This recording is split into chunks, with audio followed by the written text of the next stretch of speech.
lépp noo ci dundu nit per la boo xam ne mooy per bi ëpp njëkk ci per yi kon bu mën koo misaale ci jamono yu nekk peru jamaa boo xam ne mën nga ci jënd ay njënni ci àjjana mën ci jënd teraanga yu dul jeex mën ci jënd daraja yu dul jeex ak taar bu dul jeex ak lépp loo aajowoo bu faju nga mën ko ci diggante bu gàtt boobu nga xam ne ci la noo di demee di dellu si mu ne kon soo ko sànkee moom noo boobu ci lu dul jaamu yàlla perte nga perte boo xam ne kenn mënu ko xiyaas ba xam ne mu toll rawatina nag boo ko pertee moom noo gi ci lu dul jaamu yàlla rawatina boo ko pertee ci mooy mu perte bi gën a rëy ndax nit ki moom waxtu yeewoo ci lalam teg tànkam ci suuf dana wax ak moom te du ko dégg dana ko ne yaa ngi yeewooti teg sa tànk ci sama kaw te ci sama biir ngay mujj ndax loolu yaa ngi ciy bàyyi xel wala déet suuf di yéemu bis bu nekk suba su set yéemu ci doomu aadama muy nooyal lalam bi muy tëdd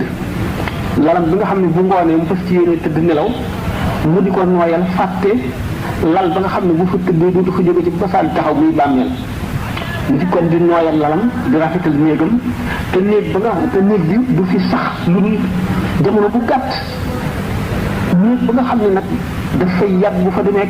kenn xamul kañ la fay jóge ndax kenn xamul kañ la saa di taxaw yàlla lal ba nga xam ne mooy bàmmeel xam ne boo ci tëddee kenn xamul kañ nga fay jóge nga fàtte ko maanaam wala nga sàggane ko di nooyal lal bi nga xam ne doo fi yàgg xamuloo tey xamuloo suba xamuloo gannaaw suba di rafetal néeg bi nga xam ne yaa ngi fi xamuloo kañ dañ la koy génne te boo ko génn ak say tànk dañ lay yenu génn la fi mu wër ne dootoo fi dellu si mukk ñeneen la ko fi bàyyeel sauf di yéemu ci kooku ki sàggane néeg ba ak lal ba nga xam ne ñuy sax la ba faw ba mu yàgg lool saa soog a taxaw di fàtte néeg di gën a ittewoo néeg bi ak lal bi nga xam ne diir bu gàtt nga fi am te xamuloo kañ la diir bi nan la muy yoo xam ne kon bis bu nekk suuf si di ko wax ak doomu aadama bi bu jógee itam ba nga xam ne mu ngay dem ci néeg boobale ak lal boobale néeg ba dina wax ak moom ba tey yow jaam bi ana lu la war ba nga sàggane woon man sa kër gi nga xam ne maay sa kër dëgg fii nga jógee ni sa kër gan nga wan danga faaral moon rek fii nga jëm si woon ana ñoo ko fàttaloo ba nga sàggane ko ba toppatoo woo ko ana lan moo waraloon nga fàtte ma xel mu gàtt rek am ñàkk xalaat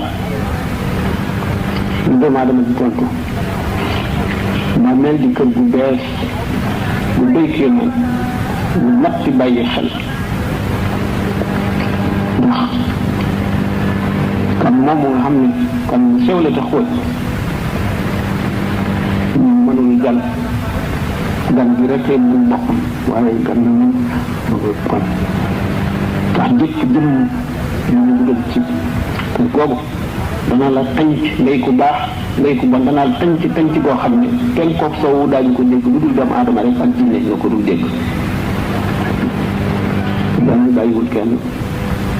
sallallahu alayhi wa sallam nee na fekkoon na am ni kenn kuy mucc ci tànc bàmmeel kon Saad ibn Muaz mucc ci Saad ibn Muaz mi nga xam ne keroog ba mu faatoo juróom-ñaar fukki junni malaayika wàcc nañu ñu ubbi bunti asamaan yëpp ubbi bunti àjjana teewul suuf si nekkoon naj boo xam ne yonent bi sallallahu alayhi wa sallam waxtaane na ko alayhi salaatu wasalaam mu dem nag ba toll si jamono joo xam ne doy waar la yonent bi sallallahu alayhi wa sallam daana ko wax di avertir nit ñi moom ñu baax ñi fi nekkoon mosuñoo dañ di ko fàttalee di ko waxtaane ngir delloo si ci xeli nit ñi rek waaye du muy gën a yàgg nag mu di ko gën a fàtte di ko gën a sàggan am lu nekk ci sunu kanam bis bu ne mu bees dinu fàbbi rek nu am ay bëgg-bëgg yoo xam ne amul yemukaay am ay nëbët yoo xam ne amul yemukaay loolu lépp bis bu ne mu bees ci sunu xel bees ci sunu xol ñu du koy yéewtu te duñu ko jot mukk mu fàtte loolu nag la nga xam ne mooy dëgg goo xam ne du randu mukk du toxu du wàññiku te du dañ mukk te jaam bu ne da nga ca jaari ak foo mën a jaari da nga fa jaari Sëñ Tuuba radiyallahu taala bi misaal ni ko ba tey lu jamono ji ni ko yonent bi sallallahu alayhi wa sallam daan misaale booy julli sax ñu ne booy taaya bëgg taaya da nga jàng suñu borom naan muslim ci yow sa màgg gi musal ma ci ayu Masiix Dajjaal Masiix Dajjaal seytaane su boppam la soo xam ne seytaane yi ko fi njëkk waaye moo ëpp doole seytaane mën na tamit bàyyi fi seytaane waaye mooy seytaane si gën a mag ci seytaane yi jamono yonent bi alayhi salaatu wasalaam amoon na ko ñu daan defoon ni moom Masiix Dajjaal ne Ibnu Sayyad Saafi Ibnu Sayyad waxtaane naa ko ci ay conférence yu bari Saafi yonent bi sallallahu alayhi wasallam am na jëmmi jamono sikki sàkk woon na ndax mooy Masiix Dajjaal bi ñuy wax wala déet waxtaan nañ ko ay yoon bis nga xamee ne xam ngeen ne ku yàlla yónni ci mbindeef yi li ngay ittiwoo lu jubal mbindeef yi ak li ngay bañee du leen dëngal du leen jaarale ci yoonu safar ittee loolu yonent bi sallallahu alayhi wasallam mu nekkoon xale bu toll ci fukki at ak ñeent juróom ak yooyu daan def yu kéemaan di wax yu kéemaan sallallahu alayhi wasallam jóg ñu di ko seet ba xam lu mu làmboo keroog waxtu takkusaan ñu ko fekkee ci ay xale la ay moroomam muy fo yonent bi sallallahu alayhi wasallam doxe ko gannaaw dóor ko ci mbagg boobu mu ngi ànd ak Sidna Omar ak Sidna Abdullah ibn Omar radiyallahu anhuma bu ñu ko dóoree mu siggi ne wëlbët jàkkaarloog moom mu ne ko xam nga ne maa yonent bi yàlla yónni ci jaam yi mu ne ko waaw xam na seede naa ne yaay yonente arab yi moom comme yahuud la woon génn boppam ci ñi ñu yónni Muhammad sallallahu alayhi wa sallam ci ñoom yonent bi sallallahu alayhi wa sallam ne ko nëbbal naa la takkam lu ma nëbb fekk yonent bi sallallahu alayhi wa sallam mu ngi nëbb aaya jooju ci suuf duxaani fartaqi yawma tasma'u bi duxaani mubiin Saafi ne ko ku wa doxale ci duxaan maanaam daanaka xam na li yonent bi wax Muhyiddin Ibn Arabi wax na foofu ne sallallahu alayhi wa sallam dafa xalaat ci xelam rek laaj ko loolu waaye bu fekkoonte ne suñu borom moo ko ne laaj ko nangam kon Ibnu Sayyad du ko xam mukk Ibnu Sayyad ni ko wa dox mu ne ko yow li lay dikkal na mu demee mu ne ko ñaara may dikkal kenn ki lu ma wax dëgg la ki ci def dana ma war mu ne ko laqad xullital amru alayka yow dañoo jaxasi sa mbir ne ko ixsa falan ta'du wa tawrak sori fële doo wees fa nga war a yem noonu sallallahu alayhi wa sallam itte woon Saafi ibnu Sayyad dañuy benn bis mu jóge ci mbooloo mi mu ànd Sidna Omar a ngi ci ba tey mu dem ci benn tata ci tata yi yahuud yi nga xam ne ñoo wër Madinatul Munawwara fi nga xam ne fi la Ibnu Sayyad nekk yonent bi sallallahu alayhi wa sallam ak ñu mu àndal ñuy làqu ci garab yi tàndarma yi di yoot di làqu di yoot waxtaan naa ko ay yoon ba jub Ubaydullah Ibnu Sayyad Saafi mu ngi tëdd ci buntu néegi yaayam ñu ngi teg benn xurma li muy wax mu ngi jabatu sallallahu alayhi wa sallam ñu koy yoot ba jege ko yaayam ne ko Saafi loolu Muhammad nga mu dal ni bërëb du daw dugg ci néeg bi sallallahu alayhi wa sallam ñax bu ko yaayam bàyyi ma ak si bërëb dina leer ñu seet dana jékki-jékki rëy ba fees mbedd bi ay xew-xew am na xew moom ak Abdullah ibn Umar ak xew mu doon li ko nàkk wante mu jigi tuub waaye jullit ñi lakkal ko dajjaal ba mu sonn mu ne man daal ñu lakkal ñu te ñoom yéen saxaaba yonent bi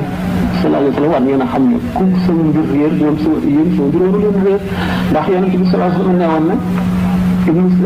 dajjal yëwut lay doon man tuub naa dootuma yëwut neewoon na dajjal du dugg Makka du dugg Madina man maa ngi dëkk Madina maa ngi nii jëm Makka neewoon na dajjal du jur doom man jur naa doom may leen ma jàmm bu ma dajjal mu ne nag waaye nag fu mu nekk xam naa ko de su ne la na nga de yow ci dajjal ji yi nga bokk boo dul dajjal bu mag may doomu aadama bi xalaat ne mbirum yàlla lu réer yi la lu diis loo xam ne lii teg na doomu aadama ci diggante boo xam ne lu dul doomu aadama ñu ko fa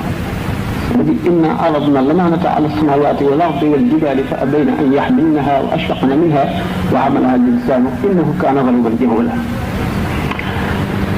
أمانة الدين بكو سunu borom azza wa jalla yëkkatee ci mbindeefam yi kan moo ko attan kan moo ñëme boobu responsabilité lépp lu gën a dëgër ci mbindeef yàlla yi ñu wan la ko nga ragal gëmm wan ko gannaaw la hawla wala quwwata illa billah doomu aadama rek nangu koo taawu ñu responsabilité lu mag bu occupé position boobu nag ngeen ci àdduna dara miinu ñu seet ëllëg léppam bis bu mu juddoo ba jooy bi mu njëkk a jooy ba keroog ñu koy doggali bis bu duggee ci bàmmeel lépp dana ko bind baam ci mooy gémmiñam gi tax ñu tamit xalimaan bi mooy baaraamam bi càngaay yi ñu ko sànge ci la koy bind mooy këyitam lépp nag ñaari malaayika yi nekk ci ñaari mbaggam yi xam nañu ba xam ne muy xalaat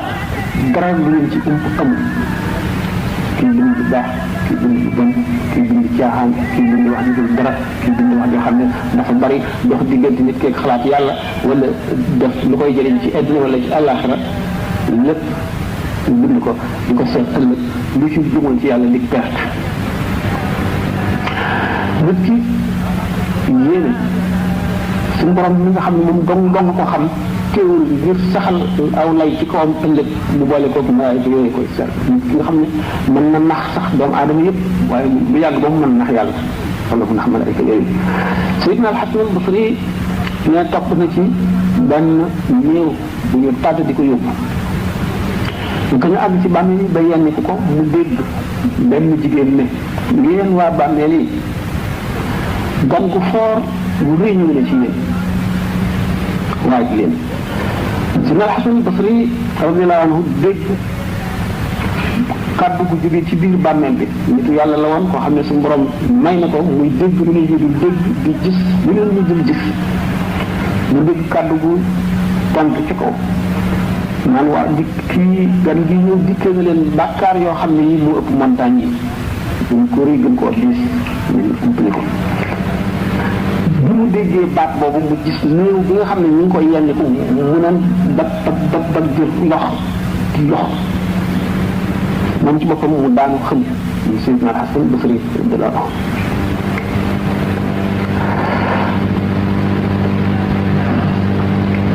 doomu aadama bi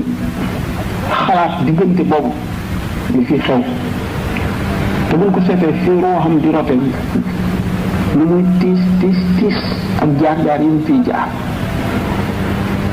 lu ñëw gannaaw de lu mujj ñëw rek gën a tiis lu mujj ñëw gën a tiis lu mujj ñëw gën a tiis ba keroog ki di nekk ci bàmmeelam doomu aadama yi ñëw yenu ko ba denc ko foofu fàtte ko nekk ci seeni soxla moom daf fay nekk rek ba keroog saa di taxaw ñu fàtte ko lu dul ñaan bu ko fa fekk bu ko jógee ci nit ñu dund sallallahu alayhi wa sallam nee na néew ci bàmmeel mu ngi mel ne ki lab ci géej amul mel ni pexem bopp lu dul xalaat ku ko soppali moom lay xaar ñu ko noonu néew bi ñaan bu ko fa fekk rek day xalaat ba keroog ñu ëf buft ak soo malaayika ñu koy ëf di keroog bis penc baay ñaari ëf moo am bu njëkk bi ci lépp lu doon dund dee lépp lu doon tooy wow wa mooy faxul fi suuri fa fazaa man fi samaati min fadlin illa ma sha Allah naa tey daa xëy وترى الجبال تحسبها جامدة وهي تمر مر السحاب سبحان الله الذي أتقن كل شيء وخلق محفوظ bu njëkk bi la lépp di raaf alxuraan li mu setti mooy illa man sha allah léppay xam lu dul ñuy soob yàlla bu tàmbalee njaa àll yi ci àll bi gaynde yeeg seggeeg yooyu dañuy tiit ba daw di làq si ci nit ñi di leen wétandikoo doomu aadama yi kenn ku nekk sa xel réer continuer di ëpp dañu ñëpp sedd adduna bi di ngelaw ñeen fukki at ñu soog a ëpp ñaareel bi ñëpp dekki suur bi maanaam bi lu mel ne béjjën boobu nga xam ne moom la malaayika yi sax war koo ëpp roo yëpp daje ci biir béjjën bi xam ne bu ko ëffee mooy ëpp ñaareel bi roo yi tasaaroo dal ci bàmmeel yi doomu aadama yi bu ko commencé ëpp suuf si fet di xar woote bi tàmbali mu dal di woote yi yéen jëmm yu ràpp yi yéen yax yu seey yi yéen borom bët yu yulliku yu sottiku yi yéen borom cër yu dagg tooy yi jóg leen wuy seen borom jóg leen ngeen dajeeg moom ci pàkk bu yaatu bi ñu àtte leen pëllëg mel na koy defet boobu génn ci suuf si doomu aadama yëpp ñu ko sallallahu alayhi wa sallam waxe tubxasin xurratan ufaatan waraatan ñu dekkiwaale mar woo xam ne mosuñu koo mar xiif boo xam ne mosuñu koo xiif coono boo xam ne mosuñu koo sonn tiitaangi yoo xam ne mosuñu koo tiit lëndëm gu tëx kenn du gis sa morom dara wërul kenn ñëpp way rafle la ñu doon doomu aadama yëpp rafle dara du leen wër kenn du siggi ku ci nekk sa wewu tànk ngay xool dox jëm ci béréb ba mais dégg lu dul tànk yi ndànk lay dal ci suuf loolu dégg lu dul loolu waaye su ma ubbee am sën jëm ci béréb ba xam ne muy béréb bu tiitaange bi béréb bu layoo bi béréb bu doy waar kenn lu lépp leer doomu aadama def moom dong kenn seediwu ko lu dul malaayika keroog mu leer Seydina Ibrahima nabiyullah alayhi salaatu wasalaam moom la ñu njëkk a wadd ñaari malaan yu jóge àjjana ko waddee ba noppi wadd yonent bi sallallahu alayhi wa sallam yére yoo xam ne adduna bépp nit ñi mën ñoo àttal sax dara jàkkaarloo moom bu baax daf doy waar woote boobu ñuy woo doomu aadama yi bu ñu ëffee bufta bi day mel ne kenn ku ne ci sa biir nopp lañ ko woote mu xumb koo xam ne bu dee wéyul woon da ngay dal di dee fi saa jant bi ak weer bi ñu falang leen tasaare biddiw yi lëndëm gu tëx yawma tubaddalu al-ardu ghayra al-ardi wa as-samaawaatu wa barazu lillahi al-waahid al-qahhaar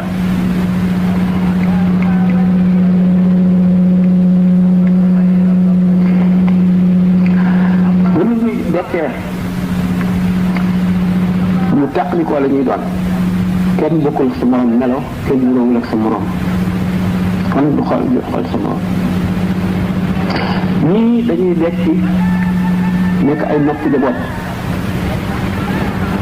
mooy ñan mooy ñu daan rambaaj di jaxase nit ñi xulóor di xeex wala ñuy noonoo wala ñuy bañante koo ñëw ci moom wax ko lu dul noonu ci moroomam mu dal di am lu mu ko fasal ci xolam ak lu muy jëflanteeg moom te bu dul woon wax jooju loolu du am loolu bu ñuy dekkee ay noppi jaboot la ñuy doon ñu dekki de ay mbaam xuux ñoom mooy ñi daan lekk riba ñoom la ñuy sàbbi ci melo woowu masxalin ci leen melo woowu ñii day muy sabuna fi niiri ala wujuhihim doo ko mas a saqar ñii dañuy dekki bu ñu doxee seen tànk day jëm kaw seen kanam gi la ñuy këpp ci suuf di ko doxee di dotti ñu mbott ñun ñooñu daan lekk riba ñii bu ñu dekkee dañuy gumbo qaala rabbi lima hashartani a'maa laqad kuntu basiran qaala kadhalika atatka ayaatuna fanasitahaa wa kadhalika al-yawma tunsaa wa kadhalika najzii man asrafa wa man yujza azaabu l-aaxirati ashaddu 'iqaaban ñooñu ñu daan jàng ci àtte ñu dekki tëx ñooñu ñi nga xam ne dañoo giseen seen bopp yëg seen bopp naw seen jëf jàpp nañ ñoo gën ñeneen ñi dekk di yëy seen lan yi mu bocc ko ba ak seen yóomi tànk yi mbélu mi di sotti ko ñu xew kun kenn mënu leen a jege mooy borom xam-xam yi nga xam ne li ñu daan wax dafa wuuteeg li ñuy jëf ñii ñu dagg seen cër yëpp seen tànk ak seen loxo ñuy bërëmu ñooy ñi daan lor seeni dëkkaale daan lor seeni dëkkandoo bu ñu dekkee duñ am loxo duñ am tànk dañuy bërëmu ci dagg bi ci par dàdd bi ci puso yi ak lancet yi ci xali safara yi ci la ñuy bërëmu duñ am tànk duñ am loxo ñi solal leen ay jàllaabi yoo xam ne goudron la bu bax mooy ñi réew ñu amul dara ci woyof dañu rëy ñii ñu daaj leen ci lu mel ne ay garab ci biir safara ñuy yëngal garab yi di dox ànd ak moom mu ñooy ñi daan agent secret di dem ci buur bi di boole ay nit wala kilifa réew yi di boole ay nit diw nangam lay def diw nangam diw nangam ñi nga xam ne dañoo toppoon seen bànneex lu dul lu leen neex rek ci lekk ak naan ak wax nga xam ne duñu xalaat dara duñu wattandiku dara lu mu leen neex rek yàlla may leen wërsëg ñu di ko noncé ñooy xasoo xet goo xam ne nit ñi li ñuy nekk ci tiis xet googu dañ leen lor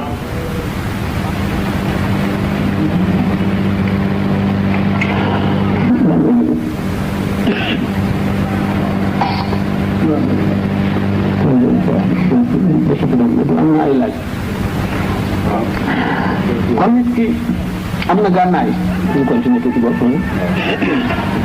am na gànnaay am na lu mu war a yar fandoo lu war a sukkandikoo ci jaar-jaar yooyu nekk ci kanamam bu mu am lu di dëgg laaj la ëllëg muñ pakk la boo xam ne du ñëw dal ci mbir ci àdduna gannaaw muñ moom ñetti martaba la asabru suñ wax na ko ci misaal ko jinnaan asabru an asabru ala ak asabru fii asabru an mooy muñ bi ngay muñ ba li nga bëgg te yàlla tere ko nga bañ koo def xeex ak sa bakkan ba not ko muñ lii la neex te du liggal kooku tuyaabaam xëjul ci àdduna waaye moo gën a néew ci ñetti ñaar yi ci kanam ñi ciy des bu ñaareel bi muy asabru ala yàlla teg la tiis wala fitna nga muñ ko ndax ñoonu jàmbat tawat yàlla te yàlla tawat ko araam na lim la teg boo dee julli nga war a gëm ne lu baax la ci yow benn lu bëgg far say bàkkaar te jéggaluwoo ko mënuloo ko jéggalu tuub ko mu teg la loo xam ne dafay tiis ci yow nga xam ne moom moo la ko teg jàpp lu ne benn bindee fa la ko teg mu faxas sa bàkkaar yooyu wala mu yéene la ëllëg daraja joo xam ne wala jàmm joo xam ne ci bis bu nga xam ne ci la jàmm ci jafee te sa jëf mënu caa àgg mu teg la tiis woo xam ne moo lay joxi daraja yooyu ni sallallahu alayhi wa sallam wax ne dana am doomu aadama yoo xam ne dañu leen di yeew ak buum ay càllale di leen xëcc jëme àjjana ñuy déndoor ñu leen di xëcc bañ mooy ñi nga xam ne fa su ñëwee jëf ju leen mën a yóbbu àjjana mooy li leen safara yàlla teg leen tiis bi nga xam ne naqari na leen bañ ñu ko te tiis boobu moo leen di yóbbu àjjana moom la misaale dañu leen a yeew ci ay càllale ak buum di leen xëcc jëme àjjana ñu bañ di daas leen di tuuru asabru ala ayam ëllëg ci daraja ci xéewal ci yee ci teraanga kenn xamul mu toll moo ëpp sab li mu njëkkoon a catégorie bi ñu waxoon sànq bi li gën a kawe mooy asabru fii rajulu man yasbiru fii baliyatin wa ni'amin xaysu tafi fa rajulu man yasbiru fii baliyatin wa ni'amin xaysu tafi dëgg waaja mooy ki nga xam ne bu ko musibaat balaa dalee bu amee xéwal bi gën a màgg ci xéwal yi ñëpp day muñ fii nag mooy asabru fii mooy muñ ci xéewal yàlla xéewal la wërsëg bu bari ak jàmm ak aafiya nga dellu sa bopp ba loolu du feeñ ci yow yaa ngi ciy génne xaq yàlla di ci dimbali li nga war a dimbali bewuloo fokkuloo sa bopp yëkkatiwoo sa bopp te ci kaw nit ñi defe ne yaa leen gën da ngaa dellu si ba tolloog ñoom yem fa nga yemoon déclassé woo yaa ngi ci classe sociale ba nga xam ne ci nga nekkoon bi xewal bi ñëwagul yaa ngi ca ba tey doo fàtte ñi nga xamoon démb te leen dimbalee di sarxe di joxe addiya di dimbali ñi nga tane di xettali ñu nekk ci tiis kooku ñun googu mooy li gën a jafe ci ñun ñi lu gën a bari ci nit ñi bu ñu ñàkkee lu yàgg ñu am maanaam rek lu rafet wax bu ñuy reggee bajal do mooy bu ñu saxee béjjën rek lañuy daane ñuy dal di wax du ma sa morom di nangam maa la nii maa la nee léegi moom mooy li gën a jafe ndax am xéewal gu mag te bewuloo nit dëgg ku am maanaa rek moo ko mën kooku mooy asabru fii moo ëpp daraje ci ñetti xeeti muñ yooyu ñu wax nit ki alalam ci ko lew mu yëkkati ci dara ngir yàlla def ko ci yoonu yàlla moo xam nit la ko jox ko yeewoo moo xam daf ko fanke lu ñaaw wala daf ko yokkee lu baax mooy ñu nga jënd ko mu jar jënd jëf bu mu doon leneen mën na ca dugg yàq ko ba mu def loolu mooy li nga jënd yaa ko moom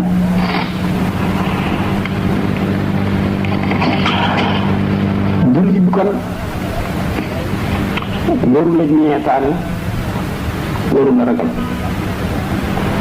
ndax bu fekkoon ne yàlla def na ko ñu dumbul tax ñu lafañ di raam morom yëpp ak ñi ko wër wér nekk ci jàmm seen cër yëpp mag ñu am xaalis bi duñ jeex xamul ku ci ëpp xéewal moom ñoom ndax li ko dal lépp ci bindu àdduna gi rek la bu gàtt gi te ci bari mën na dañ li tax yàlla teg ko xamul lu mu doon mën na am bu ëllëgee li ko seetal dara yonent bi sallallahu alayhi wa sallam nee na taxawaayu bis koy ci ba juróom fukki junni at yooyu dina am na ñoo xam ne julli ñaari rakka ko gën a tiis ci ñoom te lañu yàlla tegoon tiis ci àdduna booy man xiyaam yi képp ko amoon aafiya da nga leen ñee ndax seen tiyaaba ju màgg bi nga xam ne kenn mënu koo peese kenn mënu koo wàññi kenn mënu koo natt kenn du ko mekk rek dañ leen koy jural rek te ñoom sax amuñu ay balance yu ñuy peese seen jëf yu baax ak yu bon amuñu téye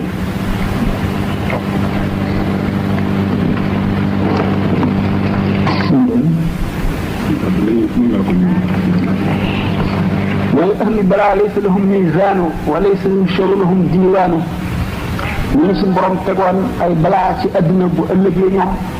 lu ñu taxaw ca kanam balance ya ñu ngi seet li ñu jëf ci lu baax ak li ñu jëf ci lu bon ni ñu amee loon xaq duñ leen taxawu di jël seen i xaq ci ñoom amuñu sax téere yi nga xam ne ci la ñuy seet nit ki ndax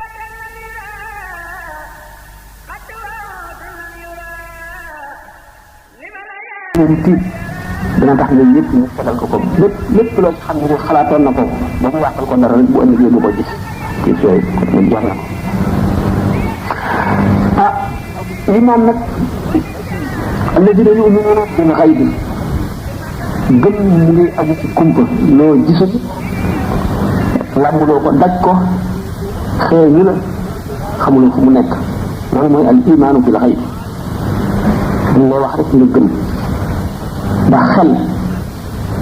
fa mu yem gàtt na ngëm ba ko fi fa mu mën a àgg ndax da ngay gëm yàlla gëm na yàlla am na mosuloo koo gis mun la fexe ba gis ko ndax laa tudrikuhu al-absaar wa huwa yudriku al-absaar wa latiful xabiir waaye yow gëm nga ne am na ngëm leeru xol la xolay nangu xol la yàlla di bindee melawoo xam ne borom dafa war a texe ëllëg liñ ko wax te kenn wënu ko dañ ko wax rek mu dégg ko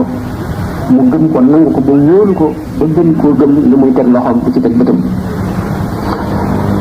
ndax bu fekkente nit ki xel dana yee nit dana ko gindi dana ko wommat waaye am na koo xam ne àggu fa ndax xel mi ci àdduna la tàmbalee te ci lay yem li ngay gis ci àdduna ci ngay xiyaas lañ lay wax ëllëg bu ko defee xel mi mën na leneen loolu mënu la nekk buñ ne lee Europe gépp ak Asie ak Afrique ak Amérique Australie mën na dugg ci butéel bii boo ko xiyaasee ci li ngay gis ci àdduna da nga naan mënu la nekk fekk na li ngay faral di misaal rek le monde des dimensions maanaam adduna bii nga xam ne distance yi ak réyaay ak tuutaay yi moo ci nekk ñu di ko jàppee adduna boo xam ne demuñu fa mooy mbiru roox rek bu boobaa réyaay boobu ak tuutaay boobu jege boobu ak sori boobu dootu am te yu ci bari buñ la ko waxee boo ko xiyaasee ci li ñuy gis ci adduna yu ci bari yenn yi da nga naan xaw ma ne muy amee wala mënu la am waaye nag yow mi nga xam ne amuloo xam-xam boobu doy na rek qudratullahi kàttanug yàlla nga xam ne gannaaw yemuwul fenn te dara mënu koo tër nga daal di nangu rek loolu lépp ndax nit ki li kéemaane si moom rek mooy li ñu mësul a gis li mu xamut waaye li muy gis li muy yéeme day dem ba miin ko ba nga xam ne dootu ko waar sax dee dara gënu koo tiis waaye dem nañ ba dañuy yenu ku dee dañ suul ko dellu si toog suñu kër di waxtaan duñu yàqal dara dañ koy dal di fàtte sax lu tax dañ koo miin rek nit ki bu mësul woon a gis jaan wala luy niru jaan ñu ne ko am na luy dox te du am benn tànk mu ne lu amul tànk na muy doxee loolu nga wax waaye gis bu ñu koy gis du ñu yéen du ñu waar ko yàq kii ñu bari noonu safara ku ko mësul woon a gis mësuloo xam luy safara ñu ne la am na day loo xam ne boo ci jàppoon lu toll nii mën na lekk dëkk bi yëpp bu gisatul lu mu lekk daal di dee loolu mënul nekk ndegam ci adduna kon moo am yoo xam ne dañ koy miin rek ba nangu ko waaye buñ ko mësul woon a gis da ngay defe ne lu mun la am la rawatina beneen monde maanaam beneen adduna beneen kaw ni boo xam ne dafa opposé bii maanaam dafa safaanoo bii raasan ala aqil xam ne kon yow ma xeal li ñu ci wax nit lu mën a nekk la ba nit ki bu fekkente ne sax jaamu yàlla dëgg di gën a sell boole kook saxoo tur yàlla ak wattandiku ak di wéet di xalaat ba basiraam ubbiku day jàndoog yooyu yëpp ñu mën a demee nga gis ne li nga xamee ne wàllu yu mën na def boppam juróom-ñetti nit kenn ku ci nekk niroog moom ba boo ko gisee doo sikki sàkkani moom la boo ko waxee koo xam ne xamul mbiru wilaaye daf naan du dëgg jinne sax am na ñu dem ba di ko weddi te jinne ji mën na jël forme bu ko neex malaayika mën na ko te loolu yëpp lu am la am na fii ci àdduna ñu dem a dem ba mu leer leen ci ay wasaayil mu leer leen nañ rawatina bu ñu yonent bi sallallahu alayhi wa sallam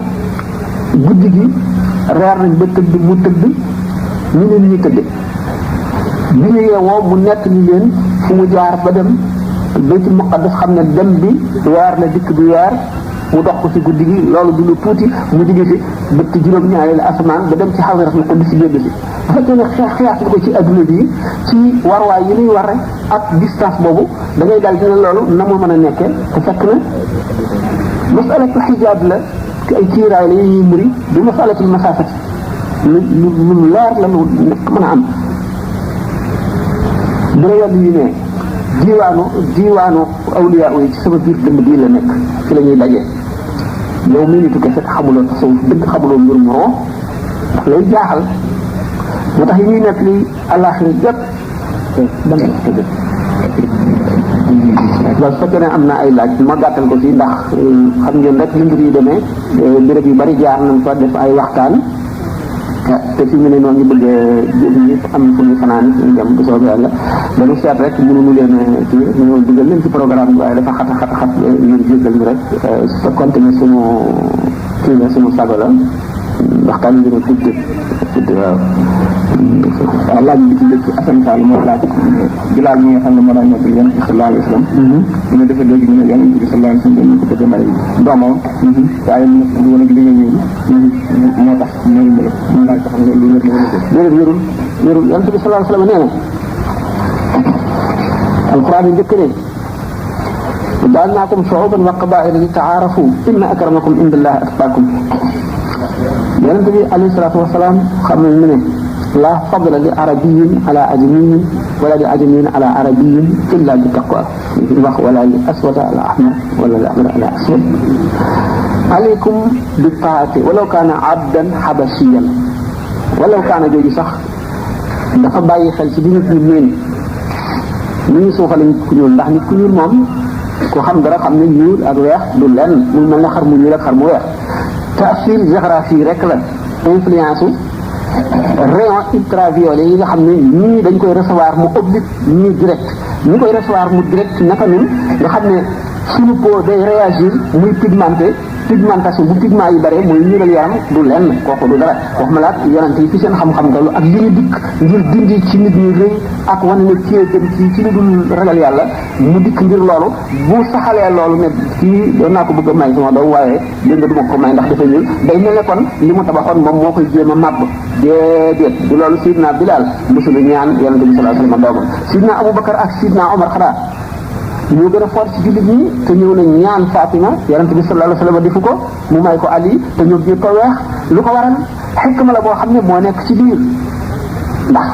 Sidna Ousmane bi ko yonent bi sallallahu alayhi wasallam njëkkee may Ummu Kulsum mu faatu mu may ko Ruqiya feebar tawat ba bi ñuy dem Badar fekk ko ci tawat bi yonent bi sallallahu alayhi wasallam ne Sidna Ousmane toogal nga toppatoo ay mbiram bul ñëw ànd ak ñun moo tax Sidna Ousmane demul Badar waaye nag boo limaal nañ ko si ñu demoon Badar ndax xolam dafa ànd ak ñoom ni ko si Sëñ Tuubaa waxe ci Mimiya il qalbu ne la siyama al xulafa Siddiq ma Omar Ousmane wa Aliyun bughyatul ulama mu dal ne il qalbu Ousmane fihim kal ghuzaati ma'am amma salaasatu fa izhaaru man bahama li tax ma limaale ko moom Ousmane mu ñeenteel yi xolam mu ngi ànd ak ñoom niki ñi doon xare yëpp noonu la Ousmane amee tuyaabay ñi doon xare noonu la xolam àndee woon ak ñoom am na salaata bi ñett yi ci des nag muy Aboubacar Omar ak Ali moom fan izhaaru man bahama kooku nëbb réerul kenn ku ne xam ne ne demoon nañu Badar bi nga xam ne Seydina Ousmane toog na ci Madina di def tam réew mi Sayyidatina Ruqiya bu faatu bu denc ko ñu dikkee Seydina Omar dafa dem ci Yonent bi sallallahu alayhi wasallam ne ko Seydina Ousmane amul benn soxna fii mu nekk bu ko bëgg a jox Xafsa nii doomu Seydina Omar Yonent bi sallallahu alayhi wasallam ne ko tëyal sa doom danaa jox Ousmane ku gën sa doom te sa doom it danaa ko jox ku gën Ousmane Seydina Omar jaaxle ki gën sama doom ki gën Ousmane kan la Yonent bi sallallahu alayhi wasallam fab Xafsa jox boppam ñu ko xanaa maa la gën mu ne ko waaw mu fab doomam muy Fatima nga buñ ci booba ki lee gaañu woon Umu Kulsum moo njëkk gaañu jox ko ni ko kon sama doom ak sa doom ku ci gën mu ne ko sa doom mu jox kon Sidna Ousmane ku gën doomu Sidna Omar fab doomu Omar jox ko ku gën Sidna Ousmane muy loolu dégg loolu lépp nag maanaam politique bu l'islam la woon dafay judd sax bu ma ci demee ci li nga xam ne daal mooy li gën a gàtt moo di ne loolu ñu xalaat sore naag yi am Sidna Bilal mosul woon ñaan Yonent bi sallallahu alayhi wasallam doomam xelam xalaatu ko Sayyidatuna Fatima ñi ko jiitu bu ñuy juddu Yonent bi sallallahu alayhi wasallam xalaatuñ sax ñenn ñi booba yónneeguñ ko ñenn ñi booba xalaatuñ ne dana génn Makka sax métti na di nga boobu te jamono yooyu ñooñu Sidna Aboubacar jëndagul Sayyidina Bilal te ba di ko waaw kon loolu weddi na loolu bi nga xam ne nag dem nañ Madina te nga xam ne doomu Yonent bi sallallahu alayhi wasallam yëpp joxoon nañ leen yeneen Sayyidatina Fatima fa nekkoon te Sayyidina Bilal mosu koo xalaat Sayyidina Omar ak Sayyidina Aboubacar ñoo ko mosoon a ñaan waaye mosuñu ko ñaan loolu kon ñu lépp nag sore na li am dara façon ci sëñ Xaadim Fay moom day laaj mu di ñu dégg mu di saa taxawee bàyyi du faale doom ne ko bàyyi jabar ndax loolu dëgg la wala dëgg ci tamit itam mooy sëriñ bi nga xam ne asalaamaaleykum wa rahmatullahi taala wa barakatuhu di ngeen mbooloo bi ñoo ngi leen di gërëm bu baax ci teewaay bi te di leen jox ndigal loo xam ñu ngi tukkee ci président dayo bi muy xam ne ni ñaar ñoo ñi nga xam ñoo yor mbuus yi di wër mbooloo mi ndigal lañ ci am kenn koo xam ne ci am nga yéen a joxe at yi ak pastéfam loo leen jox dina at bi jërë ngeen jëf ci te moom sëriñ bi nga xam ne dafa am ay taalibe ñu ko jox di ko liggéeyal di ko jox addiya bu boobaa na muy dem alquran moo wax loolu yawma yafirru al-mar'u min akhihi wa ummihi wa abiihi wa saahibatihi wa baniihi li kulli imri'in minhum yawma'idhin sha'nun yughniih loolu luy am la inna zalzalata as-saa'ati shay'un 'aziim yawma tarawnahaa tadhalu kullu murdi'atin 'ammaa arda'at wa tada'u kullu dhaati hamlin hamlahaa wa tara an-naasa sukaaraa wa maa hum bi sukaaraa walaakinna 'adhaaba Allaahi shadiid waaye loolu ay jamono la yuy am di jamono yëpp ñi nga xam ne muy sëriñ si nga xam ne mënal nañu seeni taalibe dara fii lañ koy lijjantee ba mu leer loolu moom maa ngi ko nangoo booba ban laay man moom tey ji laa yemale ci maam Cheikh Mbaye kon bis mu jógee ca pour Buxaar yi naar ba daan jaay téere yi nee na mu dikk ne naar bi de lim ma doon laaj naan ma waaw gannaaw sallallahu alayhi wa sallam nee na doomu aadama bu ne da nga jaar ci juróomi tolluwaay yoo xam ne doo tal kenn lu dul sa bopp yéen ñi nga xam ne da ngeen a bëgg a jàllale seen bopp jàllale leen mbooloo na ngeen di def nee na ko xanaa yow xamuloo dara kuy nekk booba ba nga di ko jéem doo ko mën fii nga koy waxanteeg sama borom ba mu leer sooy ba bañ leen gis bañ leen a dégg waaw loolu mooy am kon loolu ñu wax dëgg la mooy li ñuy wax l'état général maanaam mooy li rek bokkul ak particularité yi daal ci misaal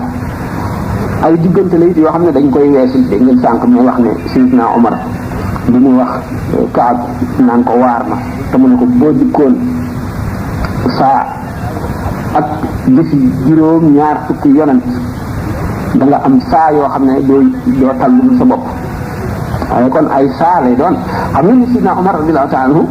bi mu faatoo Seydina Ali radiyallahu ta'ala anhu nee na amul benn bindeef gannaaw yonent yi boo xam ne dajeeg yàlla ci jëfam doyee na ma ni ma dajeeg suñu borom amee jëfi Omar doyee ñu ne kon Omar ko doy waar te nee ñu benn rafet la ci rafeti Abu Bakar waaye ñu ñëpp teewul yonent bi settiwul kenn ci dammatul xabri boobu ak it tollu ay bis yoo xam ne yi nga gis ndax bu keroogee li lay wan ne tiit bi moom dana matale ba si yonent yàlla Ibrahima ci boppam naan suñu borom ay suñu borom maay sa xarit man Ibrahima maay sa xarit sama bopp rek laajuma la xeetali kenn sama bopp rek laa tal loolu ku ne xam ne ndegam Ibrahima mi nga xam ne gannaaw Muhammad sallallahu alayhi wa sallam moo gën ci mbindeef yi moo gënal yàlla ci mbindeef yi ba yàlla ci bopp moo wax ne Ibrahima wattaxaza Ibrahima xalilan kon jaar yooyu mënu la ñàkk waaye nag sànkul dara ci la yàlla mayee woon yonent bi sallallahu alayhi wa sallam nee na yadxulu fi shifaati rajulin min ummati mislu Rabi'ata wa Mudar lu toll ne giir Rabi'ata ak giir Banu Mudar yëpp lu bare na ñoom benn waaye rek sama xeet yi dana ko rambu Rabi'ata ak Mudar moo ëpp wala fak tukulóor dafa bari ba bëgg a def kenn nit rek di leen rammu te yonent bi sallallahu alayhi wa sallam wax kuy rammu kay waxtu wa ngay rammu amuloo njàqare amuloo jaaxle amuloo tiit sa bopp ittee la tule waxatoo man sama nafsi kon nafsi ay diggante dong la yoo xam ne suñu borom dana ci jaarale jaam bu nekk waaye du fanq dara ci lim mayewoon te di ko dara jëmm ja dem banaan wajhu llazi yuhibbuni yabyaddu yawma wujuhu su'adaa tabyaddu képp koo xam ne sopp nga ma bu keroogee sa xar kanam day leer nañ te boobaa ñi texe dong da seen xar kanam di leer lu ko yàlla wax loola xamal ko mu wax ko nga xam ne ñëpp gàddu nañu responsabilité te ñu bokk ci kumalul awliya yi di ca ñun dañoo ñemee bor dañoo am pay te lu ñu def lu ñu làmbatu wala rafet njort leen ci yóbbu ndax ñàkku gor caaxaan lekku ko xëy na ba jaam di am lu jënd ci alalam jaam bi nga xam ne yoon nangu na ko te loolu diggante bu gàtt la woon ci jamono kooku sañ na lekk ñu xam ndax moo ko jënd ci alalam waaye loola dafa dal di gaaw a weesu léegi gor fu nekk yaa moom sa alal bu la nit waxee lu tax ëllëg mu nax la ba lekk sa alal boo yomal xëyaamee da nga jël sa xàq ci moom bu la mënula xettal ñooy nag li ñëwee ñoom dañ ko xam ay tubaab ñoo ko posé. J'aimerais savoir comment un musulman pourrait s'approcher du mouridisme de la façon la plus claire. Mais je vous prie de répondre en français. ay mbokki tubaab yi nekk fii ñoo doon laaj. français waaw. ñu bëgg a xam. nan la ci nit di jullit. mën a bokk ci mouridisme wala mu jege ko. ci façon bu correct daal. loolu laaj ñu nag ñu bëgg ñu répondre en France. M'excuser, je m'adresse à nos frères humains qui m'ont posé une question qui me paraît très importante. Il faut que j'y réponde. Je m'adresse à vous, mes frères humains. Je vous dis que le mouridisme est dans le cadre de l'islam. Donc c'est tout à fait réservé aux musulmans. Mais c'est une méthode spirituelle. Vous savez que les grands saints sont des médecins. Les hommes sont des malades, mais maladies spirituelles, pas des maladies corporelles, mais des maladies spirituelles. Cheikh Ahmadou Bamba est parmi ces médecins. Il a ces méthodes de guérir ces malades qu'il avait établies en parfaite connaissance de cause, étant un chef spirituel d'une catégorie supérieure. Avant d'établir cette méthode qui est appelée le mouridisme, il avait beaucoup écrit pour enseigner sa méthode qui lui est propre, de laquelle il n'a imité personne, mais qui lui est personnel, parce que les grands saints qui ont appelé à leur voix, ils ont chacun sa méthode. Il a établi donc que dans le cadre de l'islam, seulement cette méthode, si quelqu'un a le désir de l'appliquer en lui-même, dans le cadre de la spiritualité générale, ça revient à une éducation parfaite. L'homme doit s'éduquer parce que dans la vie, il y a toujours des leçons que l'homme peut tirer de ses actions, des événements auxquels il assiste, des observations qu'il fait lui-même, des faits qu'on lui raconte, puisque l'homme n'est jamais parfait. Tant qu'il est en vie, il a toujours des leçons à apprendre, des comportements à adopter. Si Cheikh Ahmadou Bamba appelle ses adeptes à être corrects dans leur vie commune ou individuelle, on peut bien imiter ses méthodes. Il a beaucoup écrit, il y a un ouvrage pour les adeptes mourides qui leur donne une ligne de conduite qui est très correcte, qui peut être aussi adoptée par les non-musulmans. Mais il y a quelques craintes. C'est que le milieu où l'homme se trouve n'est pas toujours prêt à accepter ou à favoriser certaines conduites ou certains faits. Il demande au mouride d'être correct envers lui-même d'abord et ensuite envers son prochain. De souhaiter pour lui-même ce qu'il souhaite pour son prochain. D'être honnête dans le traitement de tous les humains, qu'ils soient musulmans ou non, d'être humble ou modeste, de ne pas être prétentieux. Quand on traite quelqu'un, on le traite d'égal en égal. Et chaque fois qu'on peut aider son frère humain, on ne doit pas hésiter à le faire. On ne se considère pas au-dessus d'aucun être humain. On doit également être toujours prêt à aider son frère et aussi à apprendre pour se continuer de se perfectionner, parce que la perfection n'est jamais atteinte au plus haut degré. Donc, l'homme doit toujours s'assujettir à un certain musulman. Là, il médite. Cheikh Ahmadou Bamba a appris comment on doit méditer quand on est seul. On réfléchit et là on tire des leçons, que ce soit dans la vie matérielle, dans la vie d'ici-bas ou dans la vie de l'au-delà. L'homme doit toujours songer à sa mort. Comme il croit à un Dieu, pour les musulmans, tout ce qu'ils font, ils le font pour l'amour de Dieu Ils sont toujours conscients de recevoir la monnaie de ce qu'ils sont landés et que tout ce qu'ils auraient fait, ils verront donner les conséquences. Peut-être ici-bas, quand on est sur le lit de la mort, ou dans ce qu'on appelle le barzakh, c'est-à-dire la vie intermédiaire, vous savez qu'il y a 5 sortes de vie. L'homme, en général, vit dans le sein de sa mère avant d'être mis au monde. Là, il y a un rapport spécial entre le corps et l'âme. Il se parle de l'âme charnelle. Il ne parle pas encore de l'esprit. Mais quand il est mis au monde, le rapport change. Parce que quand il est dans le sein de sa mort, il est totalement détaché de ce qui se passe dans ce milieu. Il n'entend rien, ne voit rien et ne sait rien. Il ne sent pas les intempéries. Quand il fait froid, il ne le sent pas. Quand il fait chaud, également, quand sa mère est malade, tout ça, il le fait. Quand il est mis au monde, maintenant, il est mis en contact direct avec le milieu. Quand on parle, il l'entend. Quand il y a un bruit, il l'entend. Il sent le froid, la chaleur. Quand on s'adresse à lui, on lui parle. Il reçoit et il conçoit, comme ça.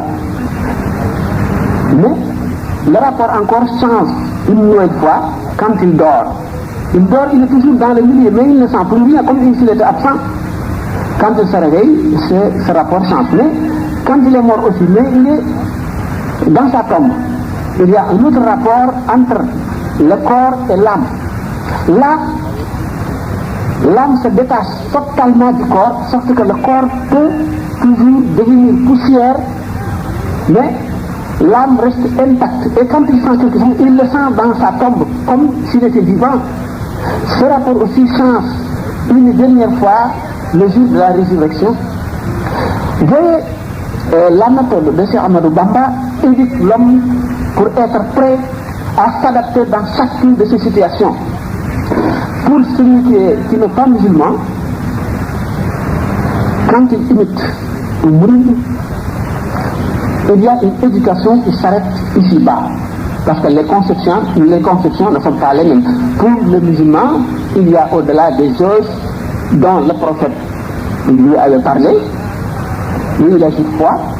il s'apprête à s'adapter à ces choses et puis à se comporter comme il se doit, le cas échéant. Mais pour le non-musulman, qu'il soit libre penseur, qu'il soit déiste, qu'il soit matérialiste, il vit ici-bas.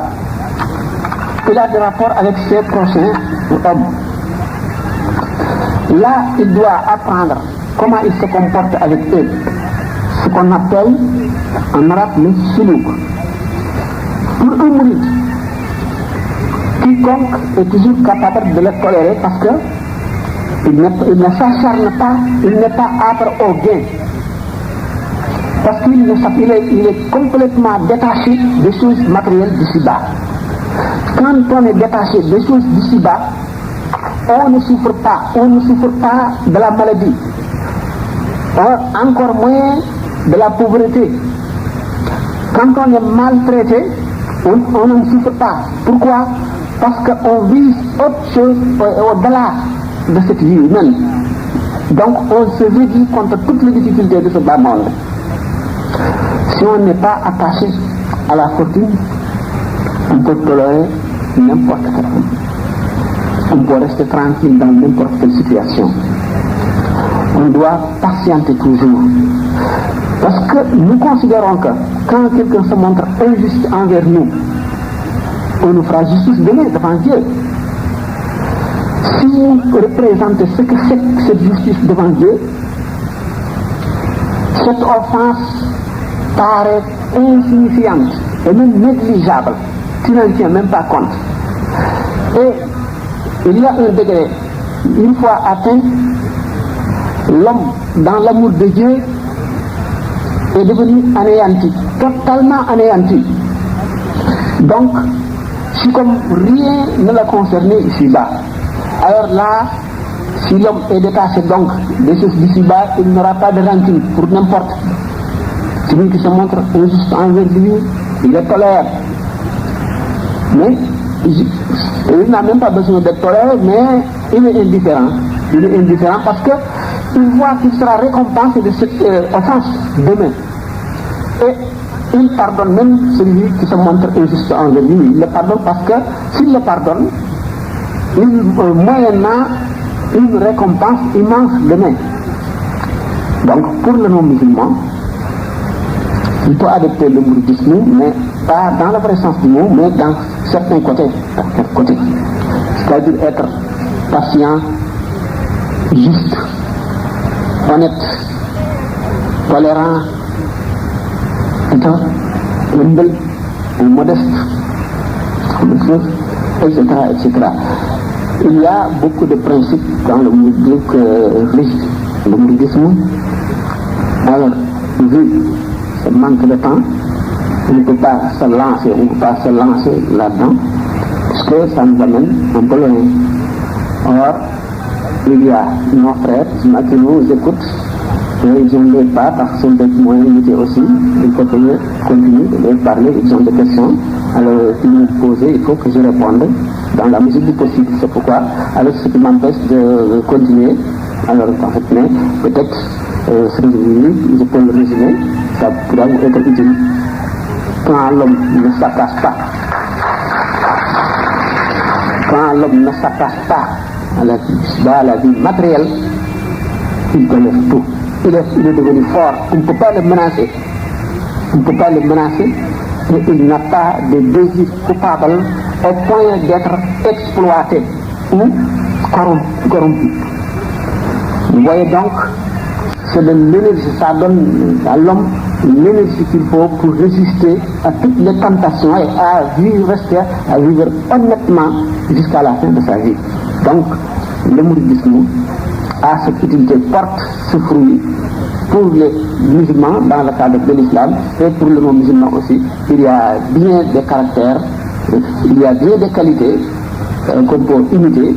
et ces qualités nous serviront dans la vie d'ici-bas. émission bi xam xanaa mu koy laaj mu koy sabonta fe bu waaga kulum naari juróom-ñaari faral nañ koy laaj waaye dafa doy waar léegi naa ci wax tey loo xam ne sax daaw ma ko wax waaye du bari juróom-ñaar benn bu njëkk mooy bismillah boo ko wàññee bu dindee xarif alif bi ñu asaf juróom-ñaari xaraf la buñ ne lépp loo xam ne yaa ngi koy def te andul juróom-ñaari ngi tàmbali woo ko nu ko waxee ci bi bayt bi am na wa man biha min kul من تقي بابك النار تريد بلاد ما تقول الله سبحانه وتعالى كل سنة في تبرع فيه قادم على العادات كل ما كان يجاز منفصلا ولا من بهير حاجة فلا يكون خائبا ولا منفصلا ومن الناس بين بيت وحمل ولا ولا بسم الله موي lépp loo ko tàmbali aajo joo ko tàmbali wa man rama li xaaja bi fokk ba bila fekk noonu yëpp lu xaal la bala da nga xam ne loo xam ne li boo ko sàkkoo ci aajo rek mu faju te boo ko sàkkuwul ci aajo bi du faju mukk bismillahi man ndax yonente bi sallallahu alayhi wa sallam nee na kullu amrin zi baalin laa yubda'u fiihi bi bismillahi fa huwa abda'u aw kama qaala alayhi salaatu wa salaam kon jullit bi yoonal nañ ci lépp muy def ne bismillah bu ko defee aajo bi bu fajoo ci saahir faju na ci baatin bu fajowul ci saahir faju na ci baatin boo ko tàmbaleewul nag gannaaw yëpp bi barke nekku ca fa aajo bi fajowul bismillah benn ñu bàyyi ñu koy may ko li ci des bàyyi noonu daal juróom-ñaar la wax naa leen benn bi xëy na du ñàkk bis ma wax ci beneen ba da am na ci boo xam ne sax daal li ko wax moo di famille di sookum boobu waaw mooy waqfu alquran woowu nga xam ne juróom-ñaari fan nga koy àggale famille di sookum faagi yaa ngi tàmbalee fatiha ba ci maida bu ci ëllëg sax nga tàmbalee ci maida ba ci yunus muy yàggi famille beneen yoon nga tàmbalee ci yunus ba ci lisra beneen yoon nga tàmbalee ci lisra ba ci shuara surtout shuara beneen yoon nga tàmbalee surtout shuara ba ci wasafati beneen yoon nga tàmbalee ci wasafati ba ci xaaf alquran majid bu ci ëllëg sax nga tàmbalee beneen yoon nga tàmbalee ci xaaf alquran ba mu jeex ñaara ngoog ñu foofu la mu ci yëpp asalaamaaleykum wa rahmatulah heure bi jeex na kon ngeen jéggal ñu rek ba beneen yoon bu soobee yàlla mën na dogal xëy na buñ fi jël ci ngeen bokk si ñu jiital ci programme bi bu ko defee waxtaan yi dina gën a yaatu bu ngeen xamee rek nag ni mu demee da ngeen ñu jéggal ndax fi mu ne dañoo dal di bëggal ci it daal da nga waaw asalaamaaleykum wa rahmatulah taala wa barakatuh question yi ci bari si ba tey ma wax leen lenn ba ñu jógee ba léegi conférence yi ñu doon def yëpp amu ci benn boo xam ne niroo naag ba ca des bu ngeen fexee ba am cassette yëpp dana mat sa question yu bari yi ngeen di posé am na fu ñu ko posé ba tontu woon nañ ko da ngeen xam ku tontu yi